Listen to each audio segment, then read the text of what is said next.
Good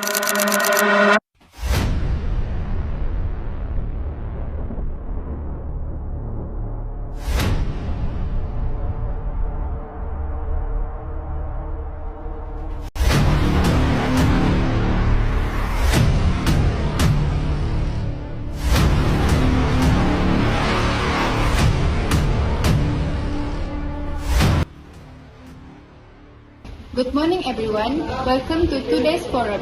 Our topic is poor parenting has led to young people lack of survival skills. By survival skills, we mean practical abilities such as cooking, managing money, solving problems, and coping with life challenges. Is poor parenting really the main cause, or are there other factors involved? Joining us today, our psychologist, Dr. Baxter Liu, Parent Teacher Association Chairman, Ms. Sakina, and Welfare Officer, Mr. Glenn. Welcome everyone.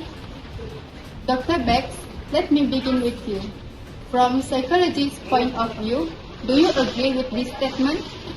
Thank you, moderator. To a large extent, I do agree with that statement. These days, parents are so eager to protect their children from everything that they ended up doing everything for them and handing everything to them in a silver platter. This behavior could lead them to be more dependent on the parents, which can end up being the children being more reliant on their parents. This is often seen as overparenting, or others might also call it helicopter parenting.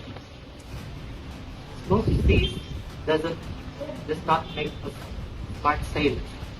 That is to say, children need mistakes, struggles, and problems so that they can grow more independent. Thank you, Dr. Bax. That's an interesting point. Ms. Sakina, as a Parent Teacher Association Chairman, what is your opinion?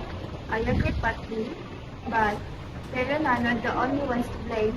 Many parents work long hours and little time to teach practical skills.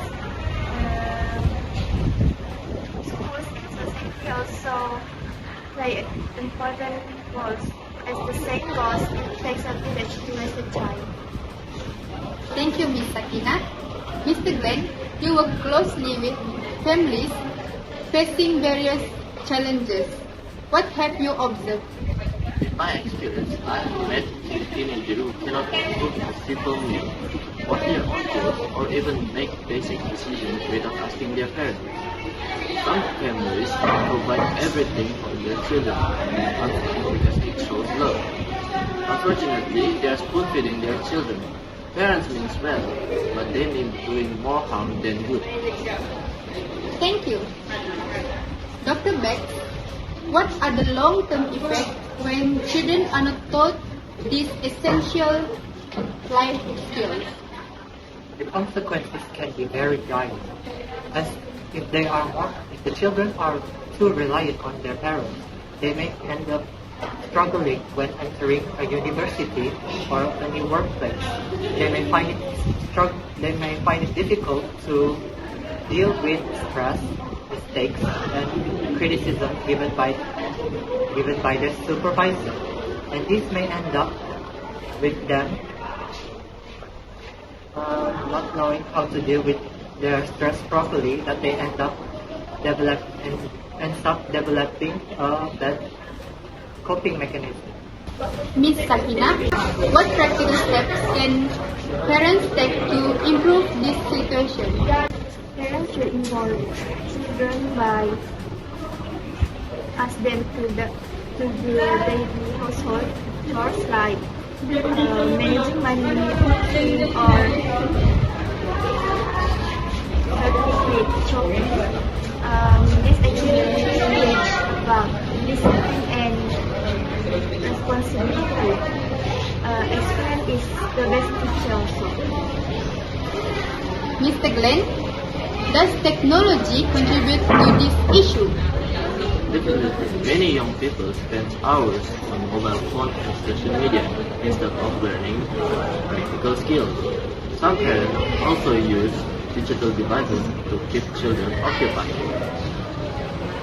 While technology has many benefits, but too much of a good thing can be bad. Parents should encourage outdoor activities, volunteering, and family responsibility so that children can develop resilience and social skills. Doctor, some parents argue that today's world is more dangerous than before, so they naturally become more protective. Is that understandable? It certainly is understandable, moderator. With the rise of dangers lurking in every nook and cranny of the world, it's natural for parents to be more wary of where their children are. However, there's a difference between protecting your children and controlling them. Parents should expose children to age-appropriate tasks such as Ms. Sakina said, house chores, or even letting them do part-time jobs. As the saying goes, practice makes perfect, and confidence is built through development, not by control. Ms. Sakina, do schools have a role in developing survival skills? Yes, school also have an important role. They can organize by cooking classes, first aid courses, and leadership programs. However, parents are still first task teachers, and when schools and families work together, children can receive a best support. Okay. Finally, Mr. Glenn, what advice would you give to parents listening today? I would encourage parents to trust their children a little more. Let them make a small mistake while they're still young. Mistakes are available learning opportunities. Praise their effort rather than doing everything for them.